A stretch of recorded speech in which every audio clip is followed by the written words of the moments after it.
Eruvin Daf Kuf Dalid, amazing. Only one Amud left to the Masechta. Our first email comes from John Bernholtz. He says he's originally from Vienna, and now he lives in London, and he watches the Shir on the app and on YouTube. And he got his father-in-law hooked to the Shir, and his brother-in-law, who is Eli Posen. So thanks for the shout-out. Thanks, Jonathan Bernholtz.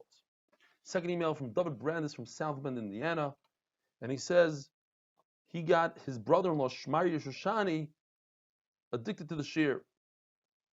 Also, a shout out to Yehuda Castell, aka DJ Budacris, that goes to my son's yeshiva at Rabbi Fisher's. So thank you, David Brandis. Says the Mishnah, you know, in the Beis Hamikdash there was a Mizbeach, and the Mizbeach had a kevesh, a ram. And if it rained, it was very slippery. Can you put salt down on the ram so it's not that slippery? Says the Mishnah. Well, it depends. If the kohen is carrying wood, which is not a avodah, so he could step on the salt. But if he's performing an avodah, like even carrying up the Eivarim to the Mizbeach, the halacha is that his feet have to be touching the actual Mizbeach. There can't be anything in between. There can't be a chatzitza. If he was mevatel the salt to the Mizbeach, it's another problem. Problem is that you just added a dimension to the Mizbeach. It's supposed to be a certain size, and you just made it even larger. It's also to put down salt on the ground. Let's say if there's mud or whatever, you want to put down salt, that's ashvuye gumais. However, to put down straw is mutter, since you could use the straw to feed the animal or to use it for cement, so you're not mevatel to the ground. Says the Gemara, amazing Maisa. Rava, in one of his speeches, told everyone that if there's mud in the yard, you could take some straw and just put it out. Says Rav Papa, what about the halacha that you shouldn't do it like you do during the weekday? Uvda the chal. Don't just take it from a box and pour it out. You have to use the bottom of the box, a broken box, but do it with a shinui. Says Rava, you're 100% right. And he got up, he had his Amoira, the one that speaks loudly, tell everybody, I made a mistake. And in fact, you have to do a shinui. The Gemara tells us another story. Ula was once a guest, and somebody came knocking on the door. Ula was mortified. He said, that person who's Mechal Shabbos, his body should be Mechulo. How does he make a sound on Shabbos? Rabbi tells him, what? Sound is okay if it's not for a song. It doesn't have a beat. It's not a nice sound. It's just a knock on the door. So we have a machlokes. Can you knock on the door or not? So Gemara brings a number of cases that perhaps it's a raya that you can't even make simple sounds in Shabbos, not even for a song. And the Gemara is doichel all of them. Gemara starts off saying, what about this device called Eric? It looks like a shower head. It has small holes in it. You pour water on the top. The water comes dripping out onto a piece of metal and makes a sound. It says that it's usher to use for everyone besides a chayla. Now, if it's a simple sound, then it's a problem. You see that you can't even make simple sounds in Shabbos.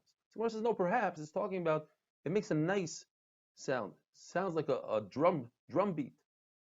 Gemara says, what about the isser that young women have when they play these games? They toss a nut and they try to hit another one like marbles. Isn't that because it creates a sound? Says the Gemara, no. We're concerned that they're going to smooth out the ground. V'haraya, they can't even use apples. Now, apples don't create a sound. Obviously, it's because the smoothing of the ground. What about in our mission that says that you could draw water from a well in the Beis Hamikdash called Gula, and there's another one called Gadol? You could also draw water on Yantif from a well outside of the Beis Hamikdash, one well called Hakar. So the Gemara thought perhaps that the Chiddush is, or the reason why you can't draw water from other wells outside of the Beis Hamikdash is because of the sound that the Galgal makes. There's a wheel on top of the well, this device that it makes it easier to draw the water. And that's why. He says, well, no. The reason why you can't draw water outside of the Beis Hamikdash is because it's so easy to draw water, you might come to water your garden. Ameimar, says the Gemara, paskin the mechayza, that since they don't have gardens, they could draw water from a well. But later on, he realized that there's other problems. People would draw a lot of water, and they would soak their flax in it. So he said, you know what? Even in mechayza, you can't draw water from a well. Says the Mishnah, as we mentioned before, that you could draw water on Yanta from a well called Hakar. There's one well. The reason why it's called Hakar is because the Makar, its source is from Mayim Chaim. It has a natural spring. But there's only one such well that Klai Yisrael, they came from Galus, they camped right there by the well, and they said it's very necessary for them to have water on Yantif, and they were matter, the Nevi'im were matter, but they said, you know what, it's not the Nevi'im, this goes back generations, it's a Minhag Avosayim. Says the Mishnah in the final Mishnah of the Masechta. If there's a dead sheretz, one of the Shmoyne Shratzim in the Beis Hamikdash, you must remove it immediately. So machlokes, does the kohen use his belt to remove the sheretz? And by using his belt, the belt becomes tamei, but the kohen himself is protected because the belt becomes, the sheretz is avatuma, which touches a belt. The belt becomes a rishon l'tuma, goes down one madrega. A rishon l'tuma cannot make a person in kelim tamei. So do you use your belt and you make your belt tamei, or do you wait a little bit? You wait until you come upon a tzvat, some sort of plier made out of wood. The wood is pshuti kliyet, it's not mikabel tuma, since it doesn't have a base kibul, but that takes some time to get. So the machlokes is, do we care about making more items tamei, or do we care about time? Time is of the essence. Let's get rid of this sheretz immediately. Says the Mishnah, on Shabbos, there's machlokes where you remove the sheretz. According to Rabbi Shimon ben Nanas, only from the heichal, the ulam, and between the ulam and the mizbeach. According to Rabbi Kiva, any area that if a person comes in betuma, you'll be chayiv kares and b'shigos echatas.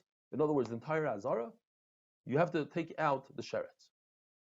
But any other place, you put a psachter, you take a copper kli and you flip it over onto the sheretz.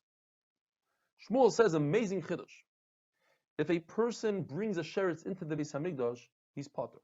But if you bring a vessel that touched the sheretz, he's chayiv. Rashi says he's chayiv kares. The Vilna Gaon says it's a mistake. It's a tos sofer. Whoever wrote it in Rashi, what Rashi meant to say is he's chayiv malchus because he brings a mefurusha. I think it's a sefri that he's only chayiv malchus. And the reason is that you are chayiv for bringing in a kli that touches sheretz, because the kli that touches sheretz, you can be toil in the mikvah and be mitarit, but the actual sheretz itself, you can't be mitarit in a mikvah. A kli cheres, earthenware, you're also potter for bringing it in, and that's for a different reason, perhaps. Could be because a kli cheres can never become avatuma, where other kalim can become avatuma. For instance, if they touch a dead person, or if a zav steps on them, sits on them, tumas medrus.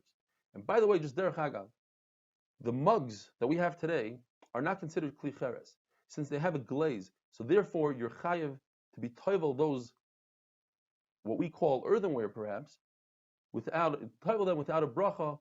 Have a wonderful day.